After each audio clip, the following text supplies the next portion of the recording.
আমরা তো বিএনপি এবং জামাত ইসলামী দীর্ঘ ৩০ বছর ধরেই একসাথে রাজনীতি করেছি, আমরা একসাথে নির্বাচন করেছি, একসাথে আমরা সরকারই ছিলাম। সুতরাং আমাদের সাথে যে সৌহার্দ্যমূলক সম্পর্ক আছে এটা এখনো বজায় আছে।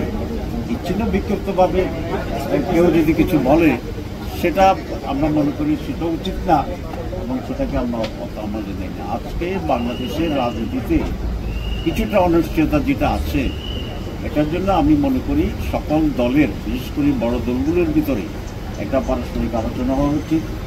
সকলে মিলেই একটা সুস্থ স্বাভাবিক নির্বাচন হতে পারে সে ব্যাপারে পারস্পরিক ডিসকাশন হওয়া দরকার, মত বিনিময় হওয়া দরকার এবং এক্ষেত্রে দলগুলোর ভিতরে একটা সৌজন্য পরিবেশ দরকার।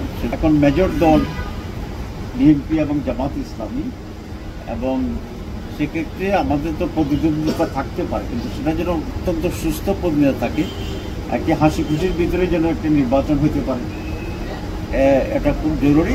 আমরা একটা কিছু এনশিওর করতে চাই যে বৃহৎ রাজনৈতিক দলগুলো মিলে আগামী নির্বাচনটা কিভাবে ফেয়ার হবে, সুস্থ হবে, উৎসবমুখর হবে এবং সেক্ষেত্রে কী কী প্রতিবন্ধকতা হতে পারে এটা আলাপ আলোচনা করেই আমরা মনে করি যে একটা জায়গায় আমাদের পৌঁছানো উচিত।